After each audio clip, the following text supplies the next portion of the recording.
사랑하는 연세어려운 가족 여러분, 안녕하셨습니까? 수요 교직원 예배에 참석하신 여러분을 진심으로 환영합니다. 아름답고 평온한 아침, 조용한 기도로 2020년 7월 15일 어려운 행정부 주간 예배를 시작하겠습니다.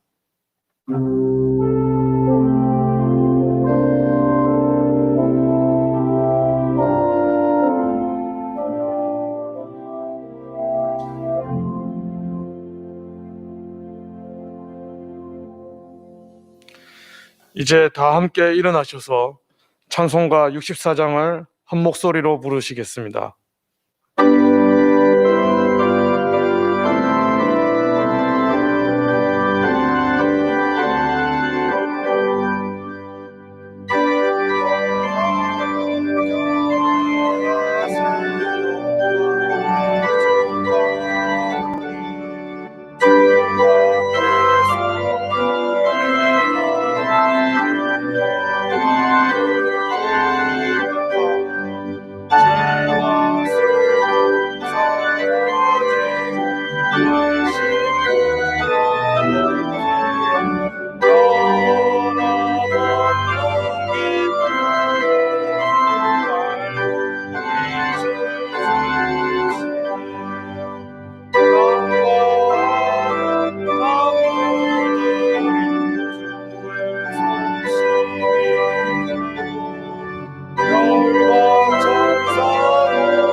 네, 자리에 앉아주시기 바랍니다.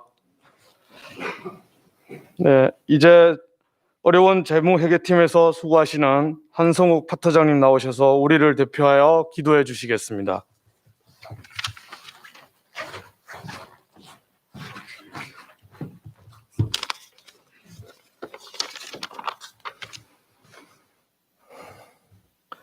우리의 창조자이시며 역사의 주관자이신 아버지 하나님, 136년 전부터 알렌 에비슨 선교사를 통해 의료원의 초석을 세우시고 최고 수준의 의술로 찾아오는 모든 이를 신분고와 남녀 차별 없이 대하고 현상의 치료만을 목적으로 하지 않고 병에 대한 미신적인 생각을 계몽하고 의학 교육을 통해 후학을 양성하여 미래를 준비하게 한 그 업적을, 의료 선교에 관한 확고한 믿음을 우리가 기억하게 하소서. 의료원을 친히 이끄시는 주님, 코로나19가 장기화되고 있는 이 시기에 의료원과 교직원을 지켜 보호해 주소서. 시작과 끝을 주관하시는 하나님, 의료원장님의 섬김과 헌신, 사랑을 기억하시고 아름다운 맺음을 할 수 있도록 축복해 주시고 건강을 지켜주소서. 함께한 모든 이에게 축복과 구원의 은혜를 내려주소서. 병자를 치유하시는 예수님, 질병으로 고통받는 환자와 가족이 있습니다. 구하는 자에게 강건한 믿음과 병마와 싸워서 이겨낼 수 있다는 힘을 허락하셔 완쾌되게 하시고 교직원의 따뜻한 관심과 보살핌으로 하나님의 사랑이 전달되게 하소서. 우리를 도우시는 성령님, 우리 교직원 각자의 소명을 일깨워 주셔서 환자 치유에 맡은 바 본분을 다하는 최고의 능력과 책임감을 허락하소서. 진리를 추구하고 선을 행할 수 있는 자유를 주시고 세상의 두려움과 부당함에 맞설 수 있는 용기를 더하여 주소서.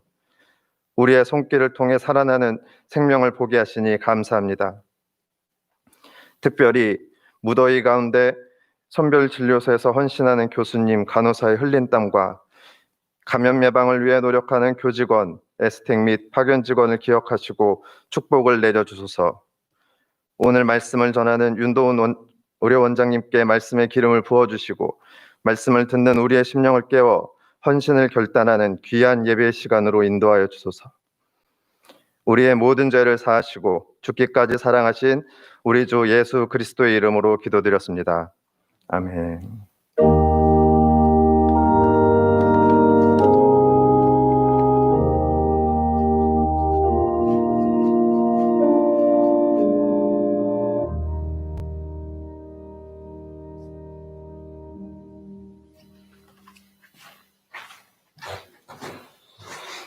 네, 오늘 하나님께서 우리에게 주시는 말씀은 신약 성서 디모데후서 4장 7절에서 8절 말씀입니다. 제가 봉독하겠습니다. 나는 선한 싸움을 싸우고 나의 달려갈 길을 마치고 믿음을 지켰으니 이제 후로는 나를 위하여 너의 면류관이 예비되었으므로 주 곧 어려우신 재판장이 그날에 내게 주실 것이며 내게만 아니라 주의 나타나심을 사모하는 모든 자에게 도니라. 네, 이제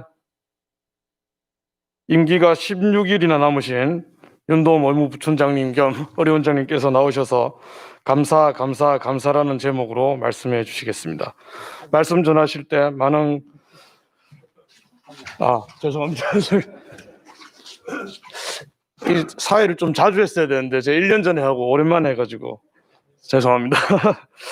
오늘 특별 찬양은 소프라노 이혜연, 바리톤 윤규섭 선생님 나오셔서 찬양해 주시겠습니다.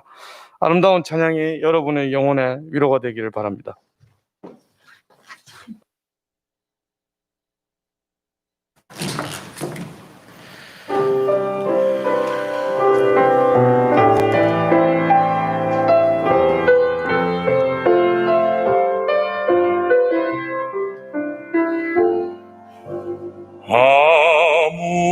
아무것도 두려워 말라. 주 나의 하나님이 지켜주시네. 놀라지 마라. 겁내지 마라. 주님 나를 지켜주시네.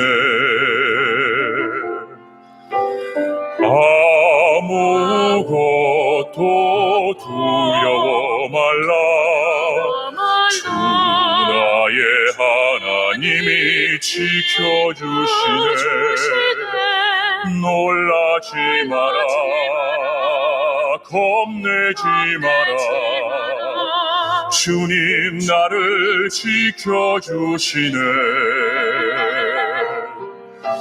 내 맘이 힘에 겨워 지칠지라도 주님 지켜주시네. 세상의 고통과 몰아칠 때도 주님 나를 지켜주시네.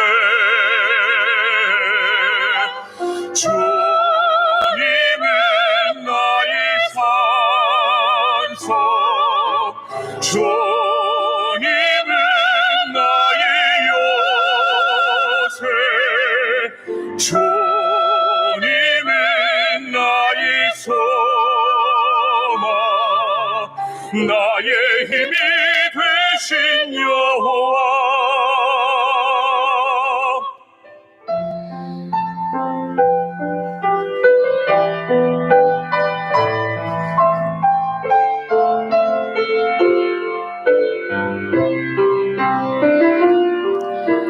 내 맘이 힘에 겨워 지칠지라도 주님 지켜주시네. 세상의 험한 풍파 몰아칠 때도 주님 나를 지켜주시네.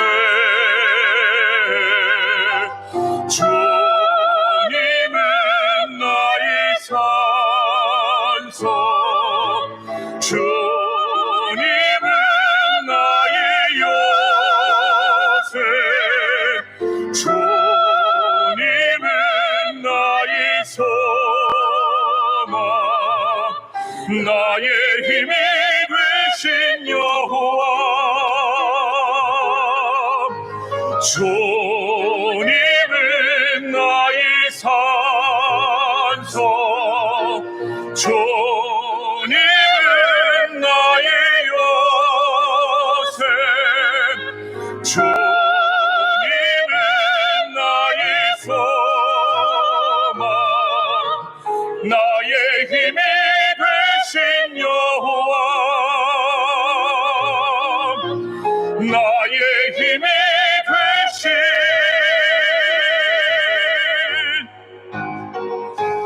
여호와.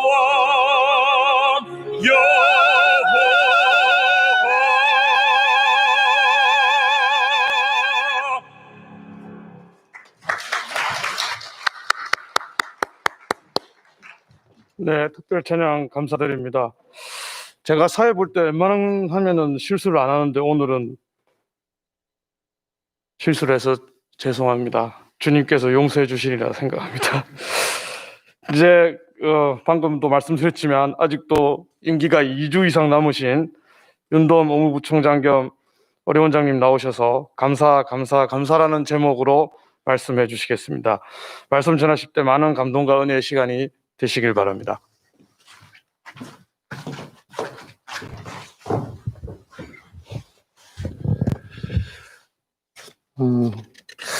아마 공식적인 일정은 제가 오늘이 마지막이 되지 않을까 생각을 합니다. 그래서 저는 좀 이 설교문의가 좀 엄숙할 줄 알았더니 찬양부터 기뻐하며 찬양하라는 게서 마치 제가 끝나는 걸 다 기뻐하는 것 같은 느낌이어서 이게 나이가 들면 사소한 거에 상당히 많이 잘 삐져요. 그래서 뭐 썰미 저한테 이제 저기 이런 기회를 주셨을 때 마지막 제가 하고 싶은 말을 하라고 기회를 주신 것 같지만 아무래도 뭐 제가 성경적인 얘기를 드리기는 굉장히 좀 어려울 것 같고요. 그냥 편한 얘기를 제 개인적인 지난 65년 동안 지나온 얘기를 좀 하면서 얘기를 좀 해야 될 것 같아요.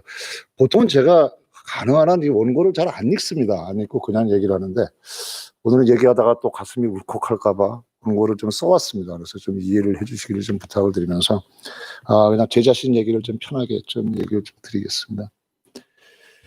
저희 아버님은 해방 이후 이제 월남을 하시면서 오셔서 뭐 경찰대학, 그다음에 한의과대학, 의과대학을 나누시면서 있기 때문에 어렸을 때 제가 이렇게 경제적으로 넉넉한 편은 아니었어요. 그러니까 제가 아버님이 의과대학 다니실 때도 제가 이제 국민학생 때 이렇게 아버님이 의과대학 다닌 기억이 났고 저희 오남매가 있었기 때문에 경제적으로 굉장히 쉽지 않았던 어린 시절을 보냈던 것 같습니다. 저희 때는 중학교 시험이 있었어요.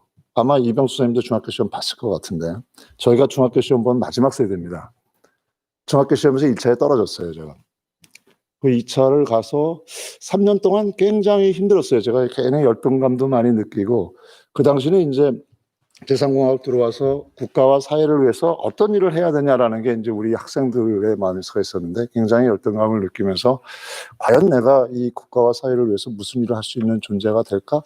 너무 나약한 존재가 아닐까라는 내 자신의 그런 열등감, 자괴감이 굉장히 많이 들었습니다. 그런 상황에서 제가 65년 동안 살면서 2번의 죽을 고비를 겪게 됩니다. 그 2번의 죽을 고비는 개인적인 거지만 지금 제가 얘기를 좀 드릴게요. 한 번은 중3 때에 이제 그때는 뭐 지금처럼 멀리 놀러 가고 이런 시기가 아니기 때문에 강가에 가겠다고 어머님한테 말씀을 드렸더니 우리 어머님이 죄송합니다. 예배 시간에 미신을 좀 믿으시면서 넌 강가에 가면 굉장히 큰일이 나니까 절대 가면 안 된다고 허락을 안 해주셔서 산에 간다고 숙이고 친구들하고 청평 호숫가로 놀러 갔습니다. 거기서 너무너무 재밌게 지내다가 이제 보트를 수영을 저는 전혀 못하는데 보트를 4명이 타고 있는데 보트가 뒤집혔어요. 보트가 뒤집히면서 물속에 빠져 들어가는데 청평호수는 뭐 이렇게 해변가처럼 이렇게 되는 게 아니라 그냥 이렇게 되는 그런 거기 때문에 물속으로 빠져 들어가면서 야 이제 죽는구나라는 생각을 했는데 손을 집어서 잡으니까 이 보트가 잡혀요. 그래서 살았구나로 올라와서 그러고 있었으면 괜찮은데 겁이 너무 나니까 보트 뒤집힌 보트에 올라타다 보니까 또 뒤집히고 하는 세거를 4번 정도 했는데 그때마다 손을 집어서 잡으니까 보트가 잡히는 거예요. 그래서 한 20-30분 거기서 사투를 하다가 간신히 구조가 됐어요. 구조가 되고 저녁에 너무 두려운 마음에 텐트 옆에서 있는데 옆에서 텐트에서 뭐 여름이면 다 그렇지만 기타 치고 노래하는 소리가 들려서 야 내가 죽을 수도 있었는데 이 세상은 아무도 나에 대해서 기억을 못하고 텐트 치고 노래하고 있구나라는 생각을 좀 가진 적이 있고 그걸 집에 와서 비밀로 했어야 했는데 어머님한테 얘기를 드렸다가 어머니한테 작살이 났습니다. 어머니가 왜 이렇게 화를 내셨을까? 만약에 나라는 존재가 그때 없었을 때 우리 어머님이 느끼는 정신적인 고통이 어땠을까라는 거를 저는 생각을 못한 거예요. 그냥 어머니가 어떻게 나로 화를 낼 수 있지? 이런 생각을 한번 했었고요. 두 번째 제가 죽을 뻔한 고비는 이제 레지던트 시절을 다 마치고 이제 내일이면 이제 군의관으로 이제 군의학교를 들어가는 날인데 그 전날 부부 동반으로 이제 회식을 하고 의정부에 있는 제 친구를 제가 그때 이제 아버님 차를 끌고 나왔기 때문에 데려다 주고 서울로 올라오는 길이었는데 요즘은 없어졌지만 옛날에는 이렇게 큰 도로에 보면 그 탱크 저지션이라 그래서 이렇게 콘크리트로 막혀 있는 게 있어서 그때가 이제 겨울이다 보니까 그 밑에 이제 얼음이 얼어 있었던 거예요. 그러니까 요즘은 뭐 ABS 시스템 이런 게 잘 돼 있지만 옛날에는 거기서 브레이크를 잡으면은 브레이크를 딱 잡았는데 반대편 낭떠러지로 가는 거예요. 이게 반대편 이제 차선을 넘어서. 그래서 낭떠러지에 빠지면 뭐 죽겠다 싶어서 억지로 틀어서 다시 제 차선으로 와서 그 옆에 있는 가게 옆을 박았습니다. 그러니까 그 반대편 차선 갔을 때 차가 있었어도 내가 죽었고 돌아왔을 때도 내가 죽었을 텐데 차는 완전히 뭐 폐차가 됐죠. 근데 그러고 집에 왔는데 우리 애들이 그때 3살, 5살이었어요. 그 생각이 드는 거예요.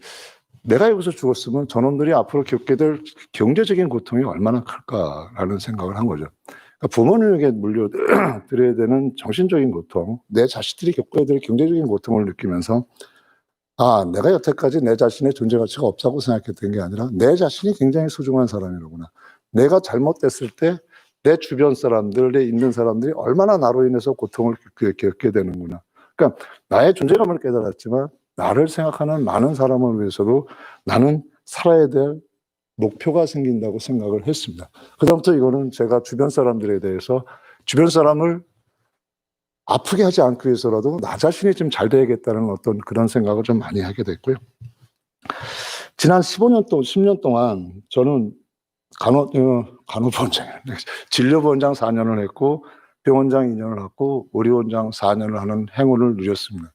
제가 요새 행운이라고 말씀을 드릴 수 있는 거는 물론 제가 많은 행정가로서 일도 했지만 제가 임상교수로서 그냥 정년을 마쳤으면 만나지 못했던 많은 여러분들을 만날 수 있었던 거예요. 다양한 직종에 많은 여러분들을 만날 수 있었고 그 사람들을 알게 되면서 내가 겪게 되는 행복, 나의 존재감이 아까 얘기했지만 굉장히 좀 커졌던 거죠.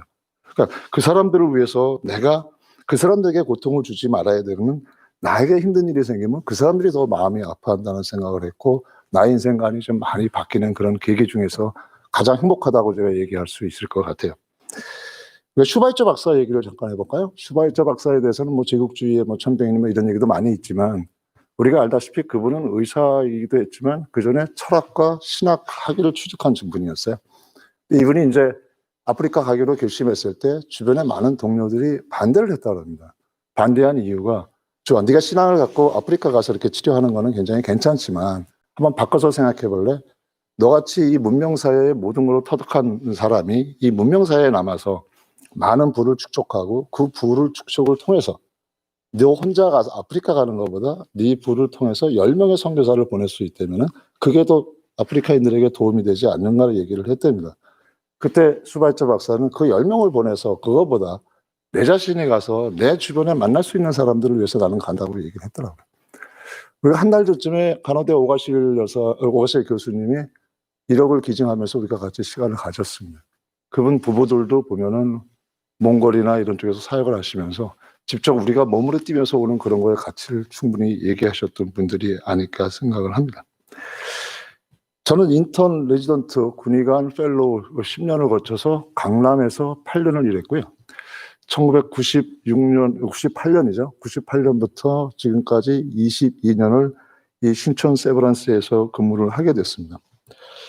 지금 생각하면 말도 안 되는 신경외과 레지던트 트레이닝을 겪으면서 사람이 의지가 있으면 무슨 일도 할 수 있다는 자신감도 좀 배웠었고요.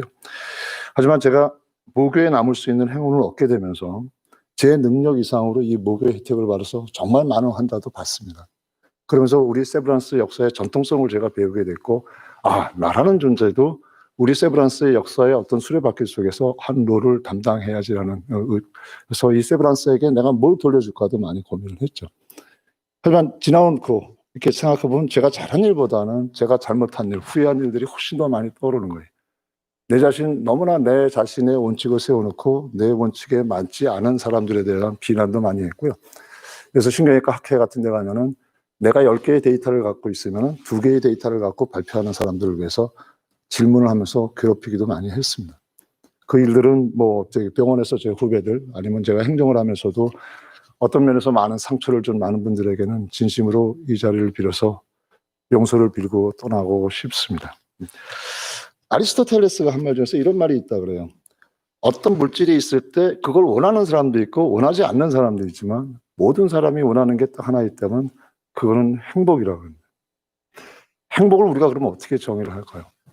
행복은 우리가 지나가는 우리 시간의 빈자리를 채워줄 수 있는 어떤 거라고 누가 정의를 하더라고요. 채울 수 있는 게 가장 뭘까? 우리 모두는 인간이기 때문에 본능적으로 우리가 노력한 모든 거에 대해서 타인이나 사회가 그거에 대해서 나에게 보답을 해주기를 본능적으로 느낍니다. 그 본능에서 느끼는 그거는 대개는 돈, 명예, 물질일 수도 있고 여러 가지가 있을 수 있지만 우리가 돌려놓고 생각해 볼 때 나중에 그게 다시 없어져서 우리가 소실감, 상실감을 느끼는 것은 진정한 행복이 아니라고 얘기를 합니다. 결국은 학문을 사랑한다든가 예술을 사랑한다든가 사람을 사랑하는 일만이 진정한 행복이 아닐까 하고 얘기를 하는 사람들도 있습니다. 모든 사람은 여러분들 아마 못 느꼈지만 제 나이가 되면 오래 살고 싶은 욕망이 있습니다. 오래 살아야지, 건강하게 오래 살아야지. 그래서 모든 설문을 조사를 해보면 오래 살고 싶다는 건 누구나 공통적인 건데 그 사람들에게 다시 물었답니다. 당신은 90살 넘어서까지도 오래 살고 싶냐고 물어봤더니 거기에 대답한 사람들은 18%만 나는 90살 넘어서 살고 싶다고 대답을 했대요.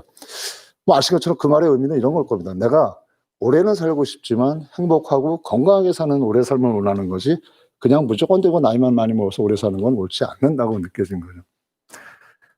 지금도 이제 100세를 사고 있는 김영석 교수님이 아주 지금 돌아가셨지만 지인인 안병욱 교수님한테 80세쯤에 그런 얘기를 물어보셨대요. 당신 지금 굉장히 건강한데 당신이 이렇게 오랫동안 건강하게 살 수 있는 비결이 뭐냐 그랬더니 안병욱 교수님이 3가지를 얘기했답니다. 첫째, 공부해라. 둘째, 여행해라. 셋째, 연애해라. 공부하라고 얘기한 거는 공부를 통하면은 일을 할 수 있는 의욕이 생기고 일을 해야 계속 건강을 유지할 수 있다는 거였고요. 두 번째, 여행을 하라는 거는 여행은 우리가 호기심을 갖기 때문에 호기심은 우리에게 정신적인 에너지를 줘서 젊게 할 수 있다고 얘기합니다. 그래서 김현석 교수님이 근데 너는 왜 이렇게 늙었냐 그랬더니 나이 80세가 되니까 아무도 나를 연애 대상으로 봐주지 않기 때문에 제가 늙는다고 얘기를 했답니다.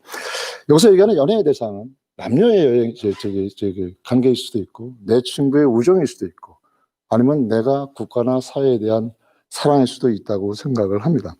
그래서 결국 여기서 얘기하는 김현석 교수가 얘기하는 거는 사람을 사랑하는 일에 우리 인생을 투자하는 것만이 우리가 진정으로 모든 걸 갈 수 있는 게 아닐까라는 얘기를 갖다 맺고 있더라고요. 기독교적인 신앙에 대해서 목사님이 좀 싫어하실지 모르지만 우리가 기독교적인 신앙을 어떻게 정의를 할까요? 많은 사람들이 어느 한순간에 하나님의 은총을 받아서 기독교 신앙에 입문한 사람도 있지만 제가 스스로 생각하는 기독교적인 신앙을 갖게 된다는 건 여태까지 나는 이런 인생관과 가치관을 갖고 살았는데 앞으로는 예수님이 말씀하신 그 교훈을 내 인생관과 가치관으로 삼아서 하겠다는 신앙의 고백이라고 저는 생각을 합니다. 그럼 굉장히 지키기가 힘들 거라고 생각을 하지만 제가 여태까지 말씀드린 내가 내 주변 사람을 사랑하고 그 사람들을 사랑하는 일이 그냥 하나님이 얘기하신 그 일이 맞기 때문에 저는 그렇게 어려운 일은 아니라고 생각합니다. 예수님이 말씀하셨어요. 너희가 나를 택한 게 아니라 내가 너희를 택했다고 얘기를 하셨는데, 그 얘기는 우리 스스로 그런 식의 교훈을 갖고 살다 보면 스스로 우리가 신앙인이 되지 않는가 생각을 합니다.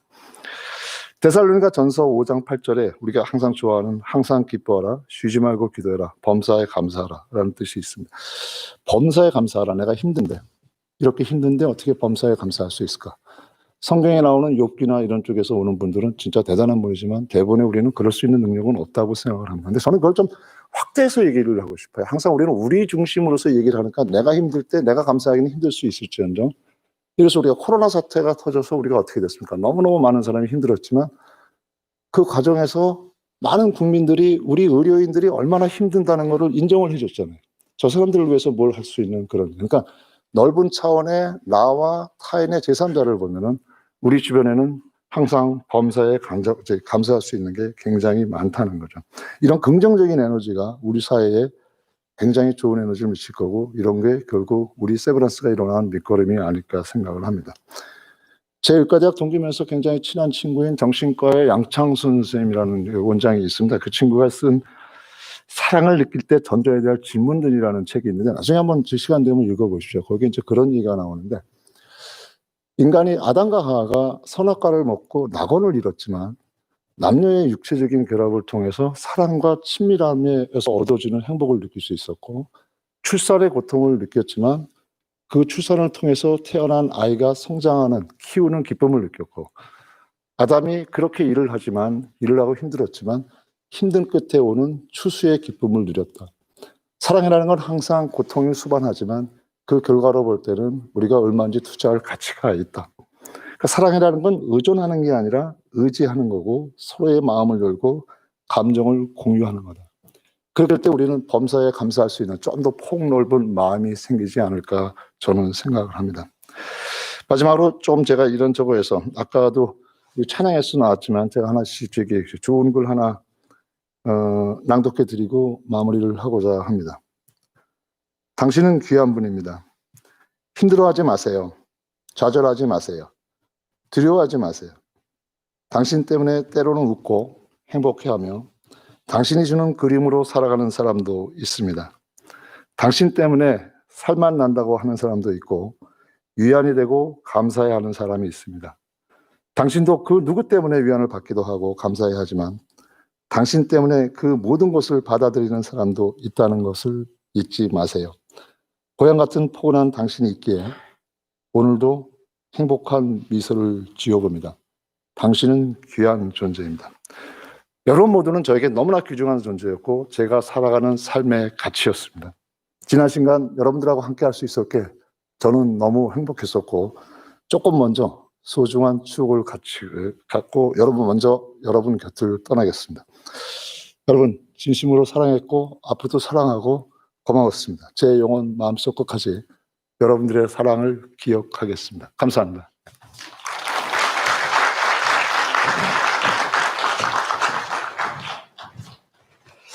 네, 올해 초에 우리 윤돔 우리 원장님이 위암 진단을 받으셨었습니다. 그래서 제가 그때 선생님께 선생님 치료 잘 될 겁니다. 너무 걱정하지 마십시오 하고 위로를 드렸더니 오히려 저에게 내가 너보단 낫겠지 그러시더라고요.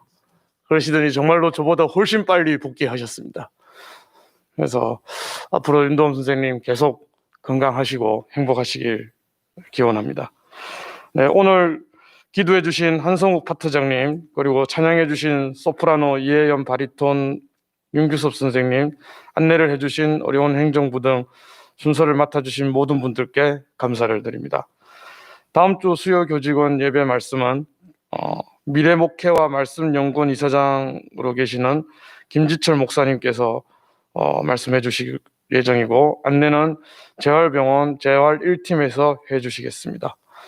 이제 다 같이 일어나셔서 앞뒤 좌우에 계신 선생님들과 인사 나누시기 바랍니다. 네, 소신체로 찬송가 595장 1절과 2절 함께 부르신 후에 정종훈 교목실장님께서 나오셔서 축도해 주시겠습니다.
선한 싸움 다 싸우고 우리를 구원하신 예수 그리스도의 은혜와 우리를 택하여 귀중한 자녀로 삼아주신 하나님의 사랑과 의의 면류관을 소망하며 충성스럽게 나아가도록 하시는 성령의 인도하심이 감사로 4년의 임기를 아름답게 마무리하시는 윤도움 의료원장님과 헌신을 다짐하는 의료원 행정부 식구들 위해 코로나19와 질병 관리를 위해서 최선을 다하고 있는 세브란스 가족들 한 사람 한 사람 위해 영원토록 함께하길 간절히 축원하옵나이다. 아멘.